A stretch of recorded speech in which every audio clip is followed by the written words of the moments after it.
여러분, 혹시 당뇨 진단 받으시고 나서 과일은 아예 입에도 안 대시는 건 아니신가요? 저는 내분비내과를 운영하고 있는 이진호입니다. 지난 28년 동안 당뇨 환자분들만 전문적으로 진료해 왔는데요. 오늘 제가 여러분께 꼭 말씀드리고 싶은 게 있습니다. 심지어 어떤 환자분은 제게 이렇게 말씀하셨어요. 원장님, 저 바나나 한 개 먹었다가 혈당이 200 넘어가는 바람에 정말 놀랐어요. 이제 과일은 쳐다도 안 봅니다. 그런데 제가 자세히 여쭤봤더니 그분이 바나나를 3개나 드셨더라고요. 게다가 식후 바로 드셨고요. 당연히 혈당이 오를 수밖에 없죠. 오늘 이 영상 끝까지 보시면 여러분은 당뇨가 있어도 안심하고 즐길 수 있는 과일이 무엇인지 정확하게 알게 되실 겁니다. 그리고 왜 어떤 과일은 괜찮고 어떤 과일은 피해야 하는지 그 과학적 원리까지 명확하게 이해하시게 될 거예요. 특히 오늘 제가 말씀드릴 마지막 과일 하나는 많은 당뇨 환자분들이 오해하고 계시는 과일인데요. 사실은 가장 안전하게 드실 수 있는 과일입니다. 이거 하나만 알아도 여러분의 혈당 관리가 훨씬 수월해질 거예요. 그리고 중간중간에 제가 실제 환자 사례들도 함께 말씀드릴 테니까 끝까지 집중해 주시면 감사하겠습니다. 자, 그럼 본격적으로 시작해 볼까요? 먼저 여러분께 간단한 퀴즈 하나 드리겠습니다. 감자와 고구마 중에서 어느 것이 더 달까요? 당연히 고구마죠. 고구마가 훨씬 달달하잖아요. 그럼 고구마가 혈당을 더 빨리 올릴까요? 아마 대부분 그렇다고 대답하실 겁니다. 더 달면 당연히 혈당도 빨리 오를 거라고 생각하시니까요. 그런데 놀랍게도 답은 아니다입니다. 이게 바로 오늘 제가 여러분께 첫 번째로 꼭 알려드리고 싶은 핵심입니다. 단맛과 혈당 상승은 전혀 별개의 문제라는 거예요. 28년 동안 당뇨 환자분들을 진료하면서 제가 가장 안타까웠던 부분이 바로 이겁니다. 많은 분들이 단맛만 보고 음식을 판단하신다는 거죠. 저희 병원에 오시는 환자분들 중에서도 원장님 저 단 거 하나도 안 먹는데 왜 혈당이 안 떨어져요? 하시는 분들이 정말 많아요. 자세히 물어보면 흰쌀밥을 하루 3끼 드시고 계시더라고요. 쌀밥이 달지는 않지만 혈당은 엄청 빨리 올립니다. 반대로 고구마는 달지만 혈당은 천천히 올리고요. 이 차이를 이해하시려면 2가지 개념을 아셔야 합니다. 바로 당화지수와 당부하지수예요. 먼저 당화지수부터 말씀드릴게요. 당화지수라는 건 같은 양의 탄수화물을 먹었을 때 얼마나 빨리 혈당을 올리느냐 하는 겁니다. 포도당 50g을 먹고 2시간 뒤 나오는 혈당 수치를 100으로 놓고 다른 음식들을 상대적으로 비교하는 거죠. 저는 환자분들께 이렇게 설명을 드려요. 포도당을 먹는 게 100점이라면 다른 음식들은 몇 점짜리 속도로 혈당을 올리느냐 이렇게요. 그럼 아까 말씀드린 감자와 고구마로 돌아가 볼까요? 감자의 당화지수는 85에서 95 정도입니다. 거의 포도당을 먹는 것과 비슷한 수준이에요. 혈당이 빠르게 올라간다는 얘기입니다. 그런데 고구마는 당화지수가 55에서 65 정도입니다. 감자보다 훨씬 낮죠. 제 환자분 중에 이영호 씨라는 분이 계세요. 73세 남성분이신데 당뇨 진단 받으시고 20년 가까이 되셨어요. 이분이 처음 저희 병원에 오셨을 때 원장님 저는 감자를 정말 좋아하는데 당뇨 때문에 참고 있어요. 대신 고구마는 먹어도 되죠? 라고 물으셨어요. 그런데 알고 보니 이분이 고구마가 더 달아서 고구마도 안 드시고 계셨던 거예요. 완전히 반대로 알고 계셨던 거죠. 제가 설명을 드렸더니 정말 놀라워 하시더라고요. 그럼 제가 20년 동안 잘못 알고 있었네요 하시면서요. 고구마가 훨씬 더 달지만 혈당은 감자보다 훨씬 천천히 올라간다는 겁니다. 이게 바로 당뇨 환자분들이 꼭 아셔야 할 첫 번째 지식입니다. 그런데 여기서 끝이 아닙니다. 당부하지수라는 것도 함께 봐야 해요. 당부하지수는 실제로 그 음식에 들어있는 칼로리를 말하는 겁니다. 똑같은 100g을 먹었을 때 고구마는 128칼로리인데 감자는 60칼로리 정도입니다. 감자가 당화지수는 높지만 당부하지수는 낮다는 거죠. 그러니까 당화지수만 봐도 안 되고 당부하지수만 봐도 안 됩니다. 둘 다 함께 고려해야 한다는 게 제가 오늘 첫 번째로 강조하고 싶은 내용입니다. 단기적으로는 당화지수가 중요하고 장기적으로는 당부하지수도 중요해요. 칼로리를 다 소비하지 못하면 결국 살이 찌고 그게 계속되면 당뇨가 더 악화되니까요. 여러분 잠깐만요. 여기서 정말 중요한 얘기를 하나 더 드려야겠어요. 많은 분들이 혈당 자체를 건강해적으로 생각하시는데 이건 완전히 잘못된 생각입니다. 저는 환자분들께 이렇게 말씀드려요. 혈당은 생명의 근원입니다. 혈당이 적절하게 유지되지 않으면 위험합니다. 혈당이 낮은 게 무조건 좋다고 생각하시는데 생각해 보세요. 혈액 속에 있는 당이 뇌로 가고 근육으로 가야 우리가 활동할 수 있는 거 아닙니까? 에너지원이에요. 제 환자분 중에 한 분은 혈당이 조금만 올라가도 너무 불안해 하셔서 식사량을 극단적으로 줄이신 거예요. 그러다가 저혈당으로 쓰러지셔서 응급실에 실려 가셨습니다. 혈당이 너무 낮아도 위험해요. 뇌가 포도당을 못 받으면 의식을 잃을 수 있거든요. 그럼 왜 당뇨가 문제가 되느냐? 수십 년간의 연구 결과를 보면 고혈당 상태가 오래 지속되면 혈관이 손상된다는 겁니다. 혈당 수치 자체보다는 오랜 기간 고혈당 상태가 지속되면서 혈관이 손상되는 게 문제인 거죠. 당뇨의 3대 합병증 아시죠? 콩팥이 망가지는 당뇨병성 신증, 눈이 안 보이는 당뇨병성 망막증, 그리고 뇌졸중이나 심근경색 같은 심혈관 질환. 이게 다 혈관 질환입니다. 당뇨가 10년, 20년, 30년 지속되면 산화 스트레스를 받으면서 혈관이 서서히 망가지는 거예요. 심장에 피를 공급하는 관상동맥이 막히면 심근경색이 오고 뇌동맥이 막히면 뇌졸중이 오는 겁니다. 콩팥은 혈관 덩어리잖아요. 사구체 혈관이 다 막히면 노폐물을 걸을 수가 없어요. 그게 당뇨병성 심부전입니다. 망막도 마찬가지예요. 눈 뒤쪽 망막에 있는 미세혈관들이 다 막히면 시각신호가 뇌로 전달이 안 되죠. 그게 실명으로 이어지는 겁니다. 그런데 여기서 제가 여러분께 정말 희망적인 소식을 하나 드리겠습니다. 만약에 혈당이 좀 높더라도 비타민C를 충분히 드시면 산화 손상을 줄이는 데 도움이 된다는 연구 결과들이 있습니다.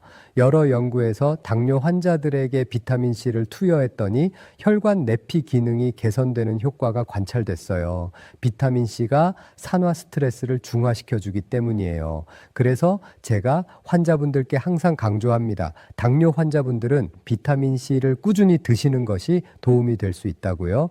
비타민C가 혈관을 보호하는 원리를 좀 더 자세히 말씀드릴게요. 혈관이 막히는 주범이 뭐냐면 활성산소입니다. 활성산소가 오랫동안 몸에 있으면서 혈관 내피를 손상시키는 거죠.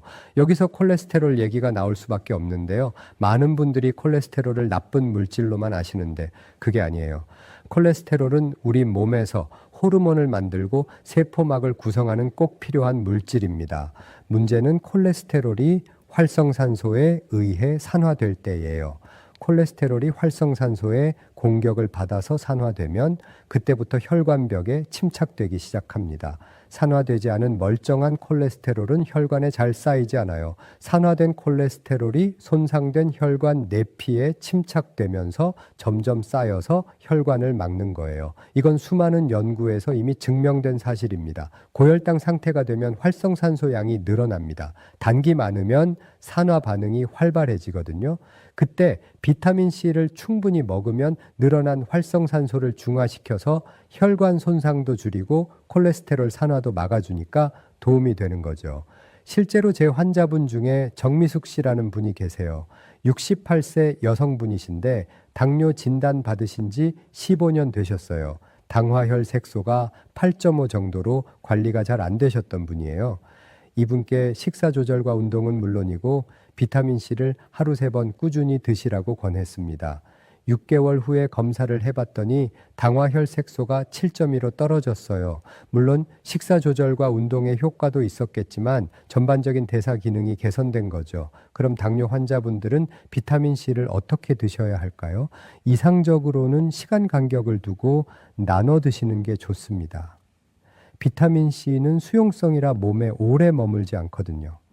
아침, 점심, 저녁 사이사이에 한 번씩 더 해서 자기 전까지 6번 정도 나눠 드시면 좋은데요. 현실적으로 그렇게 하기 어려우시죠? 그럼 최소한 식사 때마다 드세요. 아침, 점심, 저녁 3번 이것만이라도 꼭 지키시면 됩니다.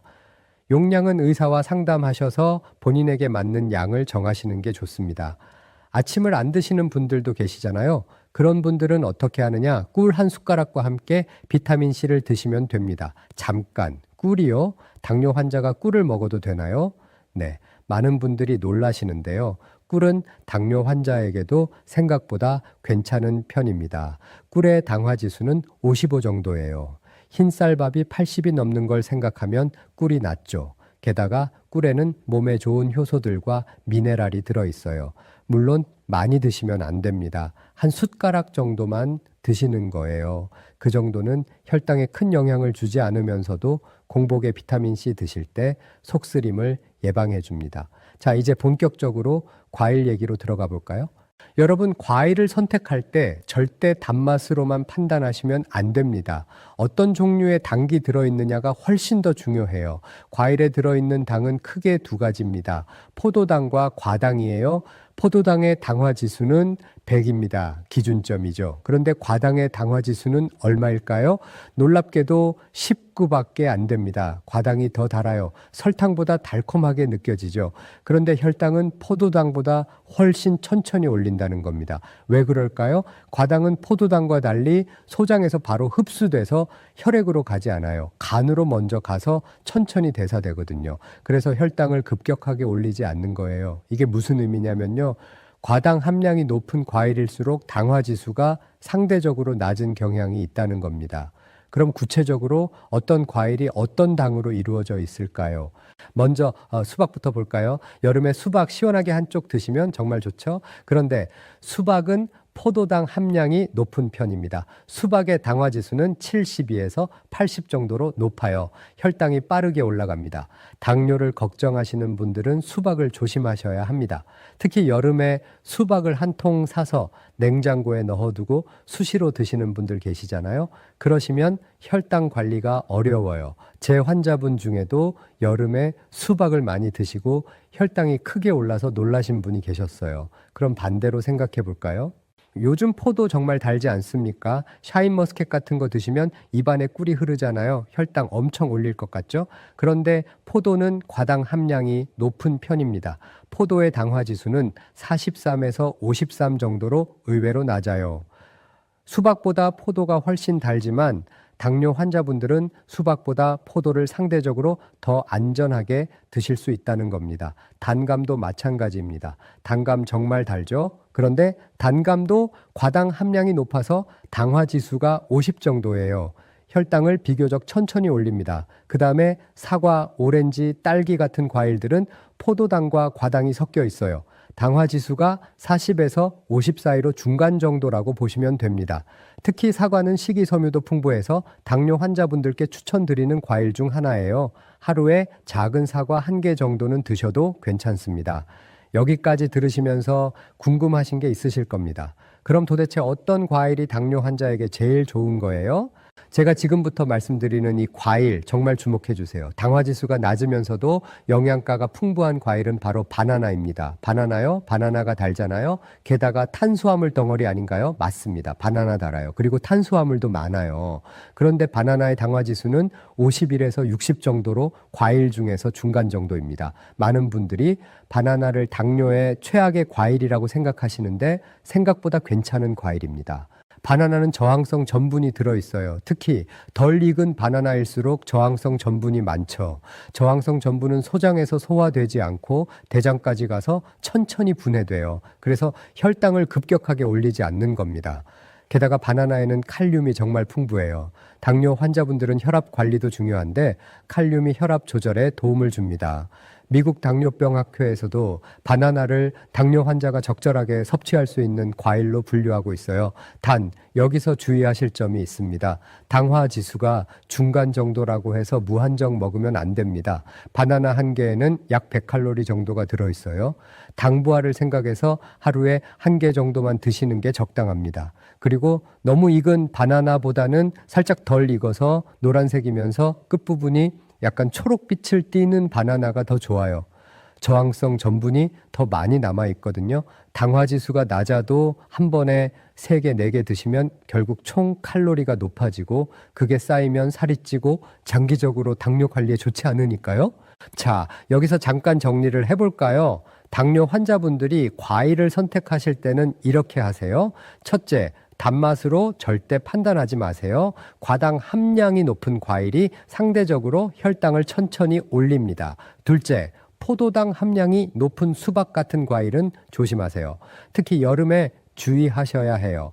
셋째, 과당 함량이 높은 포도, 단감, 사과는 상대적으로 괜찮습니다. 하루 한두 개 정도는 드셔도 됩니다. 넷째, 영양가 높은 과일로 바나나가 있습니다. 하루 한 개 정도 드세요. 너무 익은 것보다 살짝 덜 익은 걸로 선택하시고요. 다섯째, 아무리 당화 지수가 낮은 과일이라도 과식은 절대 금물입니다. 총 칼로리를 항상 생각하세요. 여섯째, 과일은 가능하면 식후가 아니라 식간에 드세요. 식후에 바로 드시면 식사로 이미 올라간 혈당에 과일 당까지 더해져서 혈당이 더 높이 올라갈 수 있어요. 일곱째, 과일 주스는 권장하지 않습니다. 주스로 만들면 식이섬유가 줄어들고 단기 빠르게 흡수돼서 혈당이 급격하게 올라가요. 반드시 생과일 그대로 드세요. 그런데 여러분, 과일만으로는 부족합니다. 당뇨 관리의 가장 중요한 핵심은 따로 있어요. 제가 환자분들께 늘 강조하는 건데요. 당뇨의 근본 원인은 에너지가 혈액 속에서 쓰이지 않고 남아있을 때 문제가 생기는 겁니다. 에너지가 흐르는 사람, 즉 먹은 만큼 소비하는 사람은 당뇨 관리가 훨씬 수월해요. 해결책은 의외로 간단합니다. 드신 만큼 움직이시면 됩니다. 많은 분들이 낮에 운동 좀 하셨다고 안심하시는데 저녁 먹고 나서도 움직이셔야 해요. 저녁에 드신 에너지를 소비해야죠. 제 환자분들께 이렇게 권합니다. 저녁 식사 후 30분 지나서 30분 정도 걸으세요. 빠르게 걸을 필요 없어요. 천천히 산책하듯이 걸으시면 됩니다. 실제로 여러 연구에서 식후 가벼운 산책이 혈당 관리에 효과적이라는 결과가 나왔어요.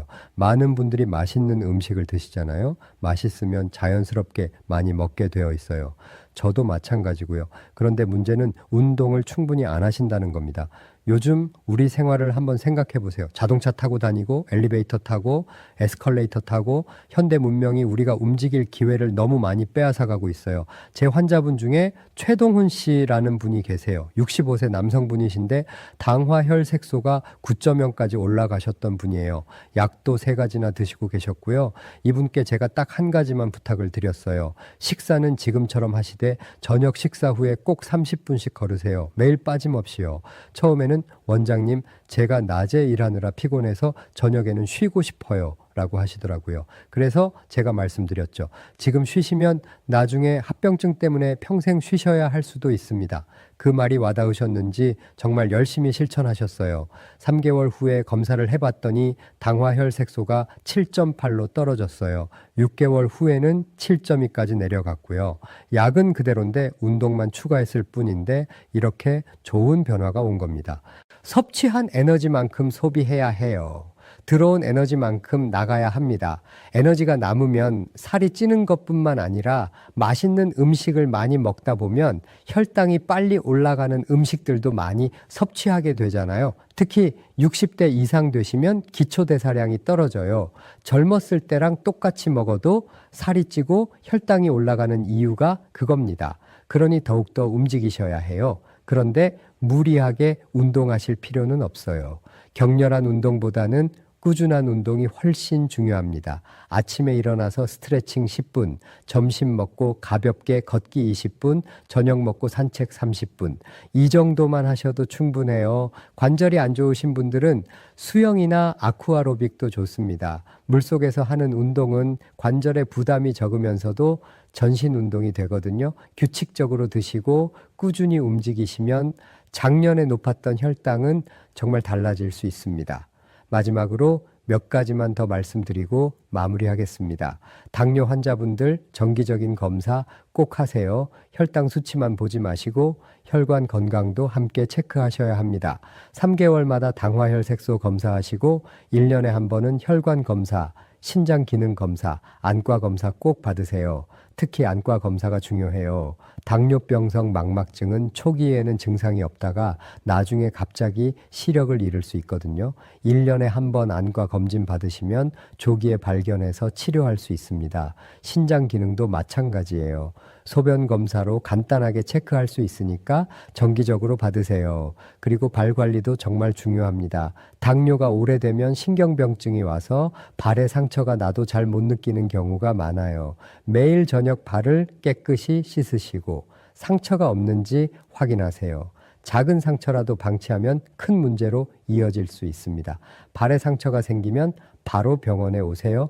또 하나, 스트레스 관리도 중요해요. 스트레스를 받으면 코르티솔이라는 호르몬이 분비되는데 이 호르몬이 혈당을 올립니다. 제 환자분 중에도 평소에 혈당이 잘 관리되다가 스트레스 받는 일이 생기면 갑자기 혈당이 올라가는 분들이 많아요. 명상이나 요가, 취미 활동 같은 걸로 스트레스를 잘 풀어주세요. 좋아하는 음악 듣는 것도 좋고 친구들 만나서 수다 떠는 것도 좋습니다. 수면도 정말 중요합니다. 잠을 제대로 못 자면 인슐린 저항성이 높아져요. 하루 7시간 정도는 푹 주무셔야 해요. 잠들기 2시간 전에는 음식 드시지 마시고 침실을 어둡고 시원하게 유지하세요. 자기 전에 스마트폰 보는 것도 수면에 방해가 되니까 자제하시고요. 그리고 금연은 필수입니다. 담배는 혈관을 손상시키고 당뇨 합병증을 훨씬 빨리 진행시켜요. 아직도 담배 피우시는 분들 계시면 지금 당장 끊으세요. 술도 조심하셔야 해요. 술은 혈당을 불규칙하게 만들어요. 마실 때는 혈당이 올라갔다가 몇 시간 후에 갑자기 저혈당이 올 수 있거든요. 특히 인슐린 주사 맞으시는 분들은 더욱 조심하셔야 합니다. 물은 충분히 드세요. 하루 1.5리터에서 2리터 정도 물을 충분히 마시면 혈액순환도 좋아지고 신장 기능 유지에도 도움이 됩니다. 식사는 규칙적으로 하세요. 거르지 마시고 하루 3끼 정해진 시간에 드시는 게 혈당 관리에 훨씬 좋아요. 특히 아침 식사가 중요합니다. 아침을 거르면 점심에 과식하게 되고 혈당이 급격하게 오를 수 있어요. 탄수화물은 통곡물로 드세요. 흰쌀밥보다는 현미밥, 흰빵보다는 통밀빵이 훨씬 좋습니다. 식이섬유가 많아서 혈당을 천천히 올리거든요. 단백질도 충분히 섭취하세요. 생선, 두부, 콩, 달걀, 살코기 같은 거요. 단백질은 포만감도 주고 근육량 유지에도 도움이 됩니다. 채소는 매 끼니마다 충분히 드세요. 특히 녹색 채소가 좋아요. 식이섬유와 비타민이 풍부해서 혈당 관리에 도움이 되고 혈관 건강에도 좋습니다. 견과류도 좋습니다. 아몬드, 호두 같은 견과류는 좋은 지방이 많아서 혈관 건강에 도움이 돼요. 하루 한 줌 정도 드시면 좋습니다. 하지만 염분은 줄이세요. 짜게 먹으면 혈압이 올라가고 당뇨 환자는 고혈압 위험도 높으니까 싱겁게 드시는 습관을 들이세요. 여러분, 오늘 제가 말씀드린 내용 다시 한번 정리해 드릴게요. 당뇨가 있으시다고 해서 과일을 무조건 포기하실 필요 없습니다. 수박처럼 포도당 함량이 높은 과일은 조심하시고 포도나 단감처럼 과당 함량이 높은 과일을 선택하세요. 바나나도 생각보다 괜찮은 과일입니다. 하루 1개 정도 드세요. 그리고 비타민C를 식사 때마다 꾸준히 챙겨 드시는 것이 도움이 될 수 있어요. 혈관을 보호하고 산화 스트레스를 줄이는데 도움을 줍니다. 무엇보다 중요한 건 움직이는 겁니다. 식후 30분씩만 걸어도 혈당 관리에 큰 도움이 돼요. 드신 만큼 에너지를 쓰세요. 그게 당뇨 예방과 관리의 핵심입니다. 정기적인 검사도 잊지 마세요. 3개월마다 당화혈색소, 1년에 한 번 합병증 검사 꼭 받으시고요. 스트레스 관리하시고 충분히 주무시고 금연하시고 술 조심하시고 물 충분히 드시고 규칙적으로 식사하세요. 오늘 말씀드린 내용대로 딱 일주일만 실천해 보세요. 혈당 수치가 달라지는 걸 분명히 느끼실 겁니다. 제 환자분들 중에는 이렇게 생활 습관을 바꾸신 후에 약을 줄이신 분들도 많아요. 물론 약을 임의로 조절하시면 절대 안 되고 의사와 상담해서 결정하셔야 하지만요. 당뇨는 완치는 어렵지만 충분히 관리 가능한 질환입니다. 포기하지 마세요. 여러분의 건강한 노후를 진심으로 응원합니다. 자식들에게 짐이 되지 않고 손주들과 함께 건강하게 놀아주실 수 있는 그날까지 제가 늘 함께 하겠습니다. 병원비 걱정 없이 건강하게 사시는 게 여러분 자신을 위해서도 가족을 위해서도 가장 중요합니다. 오늘 영상이 도움이 되셨다면 좋아요와 구독 부탁드립니다. 댓글로 여러분의 경험도 공유해 주시면 다른 분들께도 큰 도움이 될 거예요. 다음 영상에서는 당뇨 환자분들이 꼭 알아야 할 식사 순서와 시간대별 혈당 관리 비법에 대해 말씀드리겠습니다. 식사 순서만 바꿔도 같은 음식을 먹어도 혈당 관리가 훨씬 수월해진다는 연구 결과들이 있어요. 다음 영상도 꼭 봐주세요. 여러분 오늘도 건강하세요. 감사합니다.